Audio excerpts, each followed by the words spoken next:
Hello, and welcome to Tuesday Night Lives in the Launching Life with Autism Facebook group. This group is for parents who are new to autism, who are struggling with the chaos that autism has brought to their lives. If that sounds like you and you want to get calm, understand, and connect with your child, then you are in the right place. And I am your host, Erin Porter. I went through this chaos during 28 years in education, and now I'm on a mission to help parents get through it too. What I learned and implemented in those 28 years in the classroom and in special education has helped hundreds of parents and teachers calm the chaos that autism has brought to their lives. Drop a quick hello into the comments so I know you're here. I would love to learn a bit about your journey so far. So, we're talking about therapies today. So, when you say hi, let me know what therapies you've tried or what therapies you're curious about. Facebook always tells me the number of people who are watching, but never who is watching. So, there we go. Hi, Laura. Hi, Brandy. Thank you for saying hi. I'm thrilled you're all here. If you're new to parenting a child with autism, I want to say congratulations because today you've taken a huge step forward in listening to a different perspective, finding answers, and advocating for your child with autism. Thank you. Just starting ABA. Hi, Mary. Thanks, Brandy. So today we're breaking down why therapies, what Laura says, I've done speech therapy, OT, and ABA. Awesome. So today we're breaking down why therapies can sometimes feel like Band-Aids, why they don't always feel like they're helping in the way that you hope. But there's good news because you don't have to wait for funding or therapies or lists or anything to get started. You can empower yourself right away to take action, and I'll show you. We're going to dive into three big questions. One, why isn't there a clear timeline or measurable success in therapies? Two, why is every child prescribed the same therapy, even though every child with autism is so unique? And three, why do therapies rely so heavily on you as the parent? Hi, Sarah. Hi, Crystal. And stick around to the end because I'll share a simple action step you can take to start feeling more in control of your child's progress if they're not progressing. So, why is there no timeline for therapy with a clear indication of how success is measured? This first question came up in conversation this week. I was talking to a mom whose son is 11. She said to me, he still doesn't socialize. He's been going to speech and ABA for 8 years, and the goal was socializing. She said he'd made a bit of progress with adults, one-on-one, but he is heavily coached on what to say and how to do the back and forth of conversation. He has words, but rarely speaks. So I pushed back a bit. I don't know if that surprises you or not, because that's what I do. But you might be surprised that I asked her, have you asked for a refund? She said no. And then I said, so why do you keep going? Her answer was because she was supposed to. Supposed to what? Keep paying for something that's not working? Do a therapy just because of a diagnosis? I offered her a suggestion. Ask the therapist what they're planning to do differently to meet this goal of socializing. the same one they've been working on for 8 years. Something has to change for something to change. And if it's not working, why are there no refunds? That baffles me. So let's just be clear before I continue. If therapies are working for you, then I'm not talking to you. I'm not out here saying that it's not going to work for everyone. I'm so thrilled for the people who have found the therapies that work for them, for the parents who get the right therapy at the right time that make the right difference. I'm talking to the parents who can't connect with the right therapy or don't know when the right time is to start something, or who've signed up for anything and everything and nothing is working. Okay? So, how is it that therapy can go on for 8 years with no measurable improvement? Why is there no timeline for therapy with a clear indication of how success will be measured?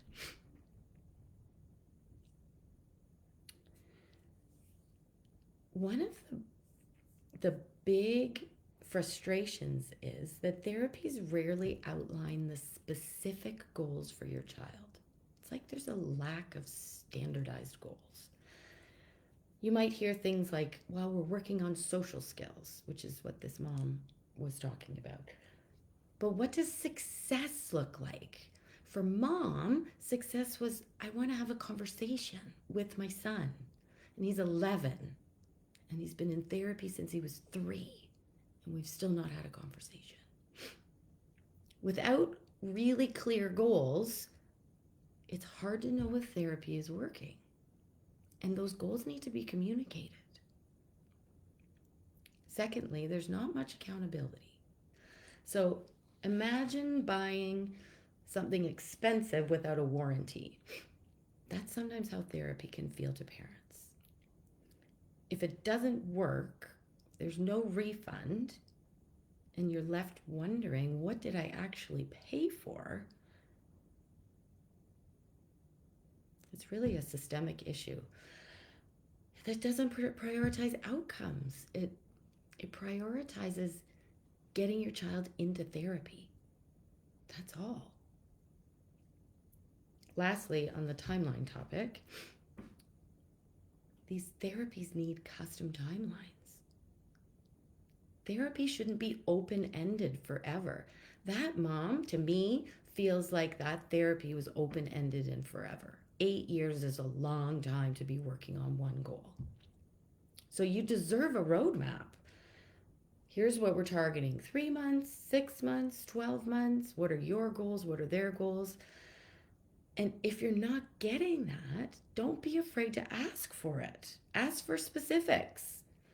And if they can't provide them, it might be time to explore some other alternatives. Does this resonate with you? Let me know in the comments there. Have you had a frustration with any therapy timelines? Okay, moving on. Why is every child prescribed the same therapies if each child with autism is so different? This has always baffled me.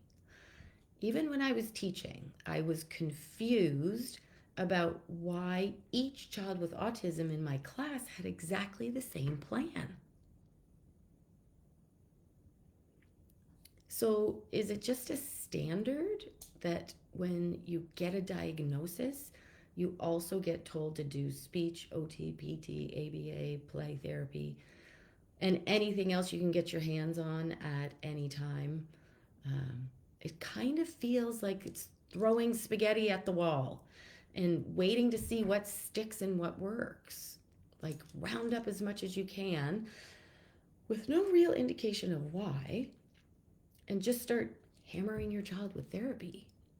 I talked to a mom a couple weeks ago who said her doctor gave her the diagnosis and said, you need to find speech, you need to find an OT, you need to find a PT, and you need to get on a wait list for ABA. And she said, why? And the doctor said, because that's what you do. But she still never got an answer. She didn't actually even know if her child needed any of those things. She just needed to get them. Does that make sense? So if everyone is told to do the same therapies, and in the same breath, we hear that every child with autism is so different. Some are verbal, some are nonverbal, some struggle with sensory, some struggle with sleep and eating and toileting and whatever. Then why are we giving them the same cookie cutter approach? It's like giving everyone the same medicine, regardless of their symptoms. One size fits all doesn't work for everyone. I know it works for some people, but I'm talking to the people who have been to therapy and it's not working.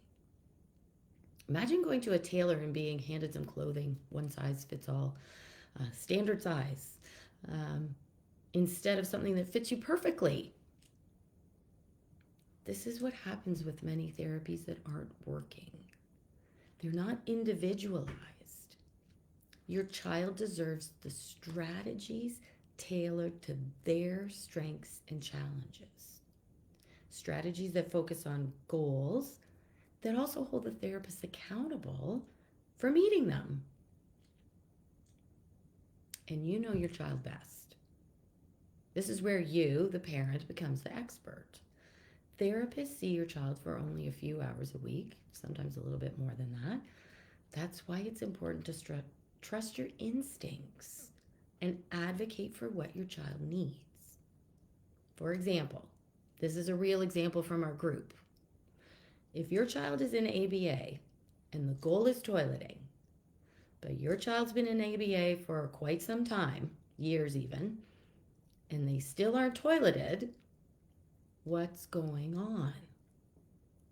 Do you get your money back? And if not, why not? Here's something that I find really interesting. Therapies come from the perspective that children need to be taught how to behave, how to sleep, how to dress, how to play, how to interact in conversation. The truth is, they already know how to be a child and do those things. How to do it all. Many parents have seen it, and they tell me they've seen it. They put their boots on at school, but not at home. They eat different foods at daycare than they'll eat at home. Sometimes they'll say hello to people, sometimes not. They're unpredictable. Do you see this? Do you see your child doing unpredictable things, but showing that they can do it? Just because they are unpredictable doesn't mean they don't know how. In fact, it's the opposite. They do know how. They just aren't doing it. Many parents have seen them do it, but sometimes they're going to therapies and they're being taught how to do it, and they already know. These are real examples from parents that I talk to. Parents tell me all the time how smart their kids are, how lovely they are, how sweet they are, how kind they are, because they've seen it. It's just not happening all the time. Like toileting. I've talked to lots of parents who say, well, they do it at school, but they won't do it at home. Or sometimes they'll do it, sometimes they won't do it. Sometimes bedtime is a crapshoot, but sometimes it's not. Dinner time is sometimes a disaster, but sometimes it isn't. Playing with a friend doesn't work, but sometimes it does.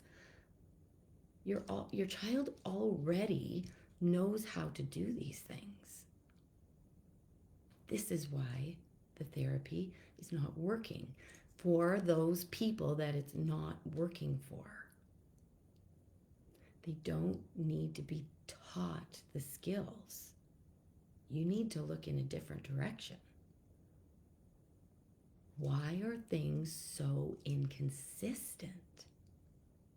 If they're capable, why aren't their skills transferring? That's the direction you need to look in if therapy isn't working. Instead, sometimes therapies lean really heavily on parents to accommodate the child at home, like with visuals, with coaching, with reminders. So many times, therapies rely on you, the parent, to implement the strategies at home, and that can feel overwhelming, but it means that it's on the parent to do the work.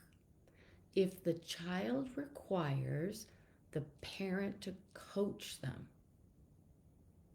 then the skill isn't independent. And I'm not talking about right at the beginning of therapy. This mom has been going to therapy for 8 years and she's still coaching her son. It's not about the skill because the child already knows how to perform the skill. So how many times do you have to ask your child to put on their shoes before you go outside? They know how to put on their shoes, and they know they need their shoes on to go outside, yet it appears that they're ignoring or they don't understand or they're refusing. And when they go to therapy, sometimes they work on the skill of learning how to put on their shoes, understanding and following the instruction when asked.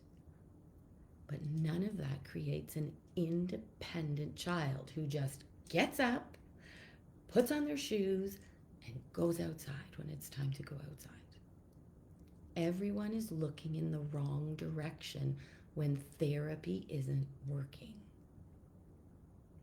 That's why therapies can feel like Band-Aids. They aren't actually getting to the root of the problem.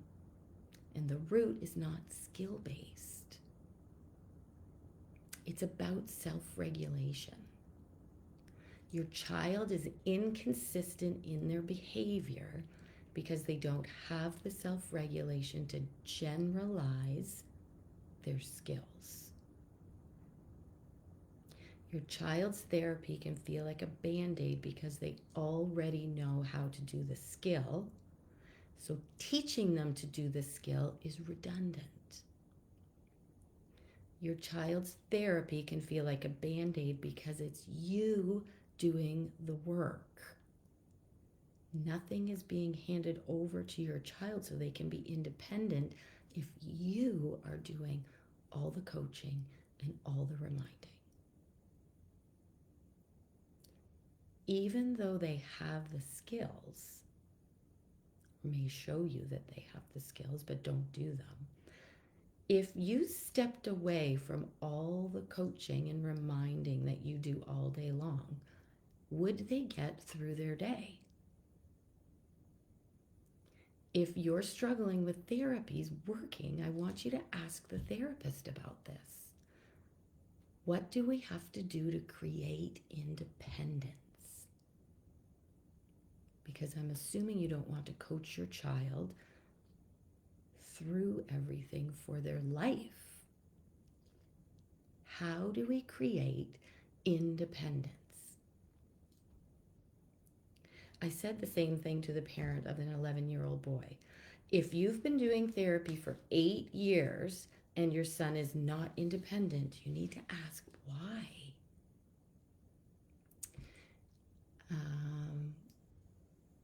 Someone just said, I can't see in the comments here. Heather, I love Heather. Heather's an awesome OT. I have to disagree here a bit. Therapists are very individualized and highly, I know yours are. I totally agree.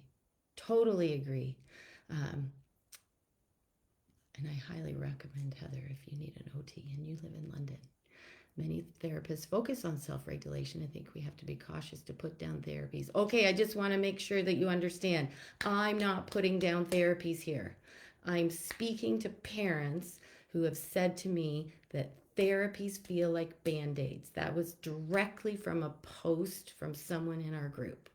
And I think you're absolutely right. We may not understand fully the purpose behind the therapies. And I think that if therapies aren't working, parents need to ask. Parents need to get on board with the timeline and the goals, and everybody needs to be on the same page. And if it's not working, you need to look in a different direction about why. I hope that makes sense. Let's recap. Today, I was talking about why therapies can feel like Band-Aids. If they have no clear timelines, a one-size-fits-all approach, and they rely heavily on the parents to do the work, it can take independence out of the equation.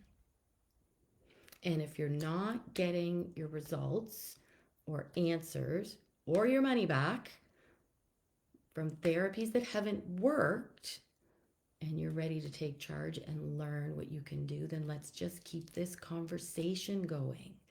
Because the real challenge here is in unlearning. Your child's potential is already within them. It's waiting to emerge once you let go of the fear and the doubts and sometimes limitations that are on them. Their potential is within them. It's not something you can teach or uncover. When you look in a different direction, you'll uncover it. If you want to know more, just ask. I'm right here, and I'm helping one family at a time. And if it's not you, it's someone else, just because they asked. Comment, let's talk about next steps down below, and I'll reach out to you and help you take your next step. You've got this. You're amazing advocates for your children, and I can't wait to see the progress you'll make. I'm speaking today to the people who feel like they're not making progress. I want to help you. Thank you for joining me today. Let's keep working together to create the best possible future for your kids. See you next time.